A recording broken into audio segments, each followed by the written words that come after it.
Take a ride down memory lane, where the chrome still shines and the gears remain. From Morris Minors to Mondeos, those wheels of the past.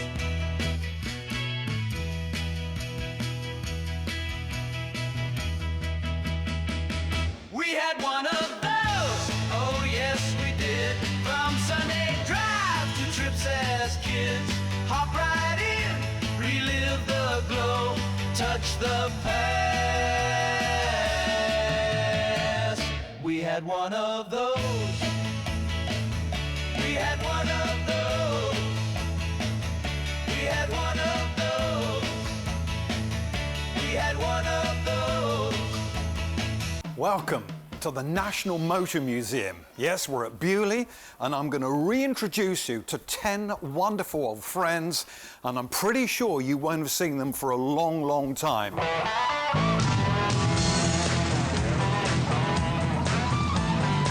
You can't have a small car that's good on the open road.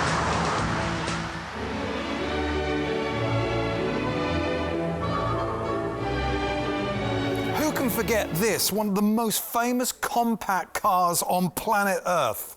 This is the Nissan Micra. You can with the Nissan. Okay, so we're sat in a Japanese car made in Sunderland. That's right, yeah. So we've reached the 1990s, and you have to ask yourself, if you want to be a loyal buyer of British cars, support the British motor industry, what do you buy? Do you buy a Vauxhall that's built in Spain or Germany, or do you buy a Nissan that's built in Sunderland, or a Honda that's built in Swindon? I buy a Jaguar, built in... Probably still built in Coventry at that point, but... Wow.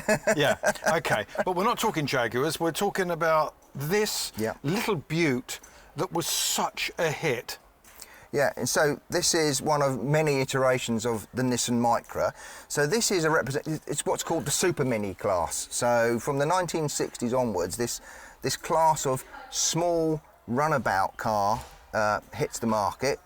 Is always amongst the best sellers, and all the manufacturers make a supermini. So you think about the Ford Fiesta, the Volkswagen Polo, things like that. Nissan bring out the Micra. It's a typical Japanese car. It is well built, it's reliable, it's easy to drive. The controls on this are so smooth, so nice. It steers nicely.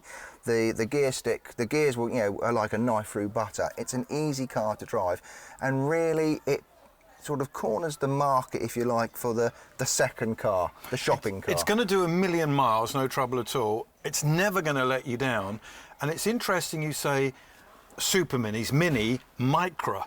I've never thought of that before, how close you are to the name Mini with Micra. That's right, and you know, it is a, you know, this thing, it's seen as an urban car, so yes, it's the run around for town, it's the car to do the school pickup, it's a car to do the shopping in. If you had a nippy little car, the last thing you'd expect it to have would be a cavernous interior.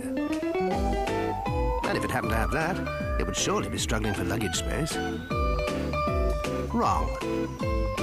The new Nissan Micra lives in the city, loves to stretch its legs.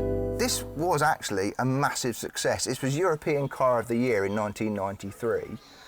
It's a big sales success for Nissan, and as I say, it's one of numerous iterations, different marques, different developments of the same model. And for a city, easy to get on the end of a traffic queue, so you're not going to get stuck in that yellow box junction with all the traffic that suddenly stops, and just brilliant to park. Yeah, these are super little cars, they really are. I mean, you can argue that it's not very exciting, it's boring, but actually that is what 90% of motorists want. They want a reliable car that just gets the job done, and this is an example of that. But the floral coverings on the door panels and the seats, it looks like someone's got some really cheap wallpaper, copied it and turned it into fabric. Yeah, I mean, this is a sort of, I suppose, a 90s thing, isn't it? You forget, you think 90s was recent, but actually 30 years ago, I think this was actually quite fashionable. Do you really? I think you're just saying that to be nice to Nissan. I don't think that was ever fashionable.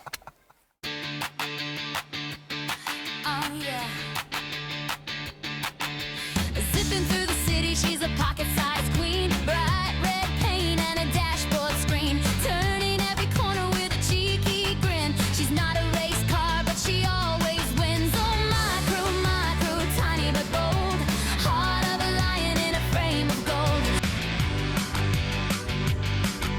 Its car is a legend. It's the Nissan Micra.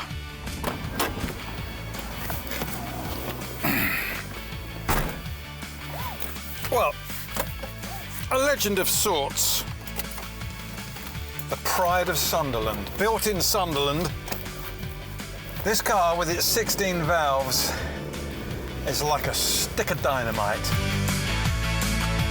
Here's to the micro, modest and true. If you've ever driven one, you know what they do. No ego, no drama, just style and flair. A little Micra magic taking you there. Shopping bags bouncing in the backseat. Stereo blasting to a bubblegum beat. She's my Monday ride and my Friday friend. Micra me till the very end. So when this car was launched, a brand new one would cost you just under £7,000.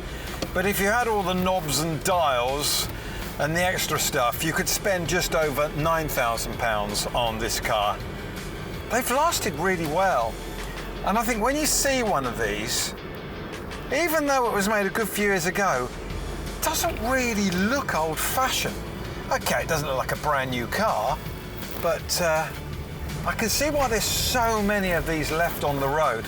And I suppose traditionally, if they were bought first time around by not young mums, but little old ladies did look after their cars. I remember the first time I drove one of these, my car was in for a service, and the garage said, we got a brand new Nissan Micra. So I took it, and I instantly fell in love with it, because it's roomy, it's economical, it's zippy. There's not really a lot that you can have a problem with. So one of the really nice things about watching visitors experience that exhibition has been the emotion and the response that's got. Sometimes it's sad, it reminds them of a loved one that they've lost, but more often it's joy and happiness really about remembering a day out, maybe a trip to the seaside or a picnic, and all of those sorts of things that the car has allowed us to do in all its different ways. Yo, we had one of those.